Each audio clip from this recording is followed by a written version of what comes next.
জয়ের স্বপ্ন দেখা ম্যাচ হারলেও ডট বলের বিশ্ব রেকর্ড গড়েছে দক্ষিণ আফ্রিকা বাংলাদেশ মিলে। এখন পর্যন্ত টি-20 বিশ্বকাপে সবচেয়ে বেশি ১৩২টি ডট বল হয়েছে এই ম্যাচে। ডিককদের রান না পাওয়া ৬৬ ডট বলের বিপরীতে সমান ডট বলে প্রোটিয়াবধের স্বপ্ন হাতছাড়া হয়েছে বাংলাদেশের।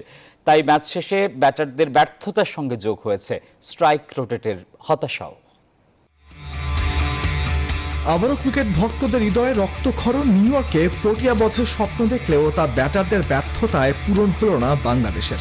দক্ষিণ আফ্রিকার ইনিংসে ৬৬টি ডট বল দেখেও শিক্ষা নিতে পারেনি বাংলাদেশ। তাদের সমান ডট বল খেলে ম্যাচটি হাতছাড়া হয়েছে শান্ত বাহিনীর।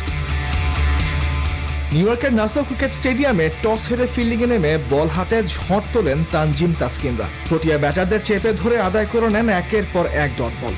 এদিন বাংলাদেশের হয়ে সবচেয়ে বেশি ডট বল করেছেন তানজিম হাসান সাকিব। ২৪ বলের মধ্যে ১৭টি করেছেন ডট তিনি। এরপর মুস্তাফিজ ৪ ওভার বল করে ১৬ বলে দেননি কোনো রান।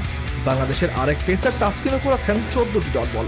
এছাড়াও স্পিনার সাকিব, মাহমুদুল্লাহ, রিশাদরা ৮ ওভারে করেছেন ১৯টি ডট। এটি দর্শকরা এখনো পর্যন্ত টি-২০ বিশ্বকাপে সবচেয়ে বেশি ১৩২ ডট বলের ম্যাচ দেখল। নাসাউ কাউন্টি পিচে ১১৪ রানের চ্যালেঞ্জিং লক্ষ্য তাড়া করতে নেমে বাংলাদেশের ব্যাটাররা হয়েছেন ব্যর্থ। আগের মতো এদিনও টপ অর্ডার হতাশ করেছে। তানজিদ তামিম, শান্ত, লিটন ৪৬ বল খেলে রান নিতে পারেননি ৩১ বলে।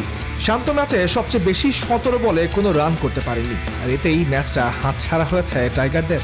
দ্বিতীয় সর্বোচ্চ ডট বল হয়েছে চলতি বিশ্বকাপে দক্ষিণ আফ্রিকা শ্রীলঙ্কা ম্যাচে। একই ভেন্যুতে দুই দল ডট বল খেলেছে ১২৭টি। তামিমুর রহমান, নিউজ 24।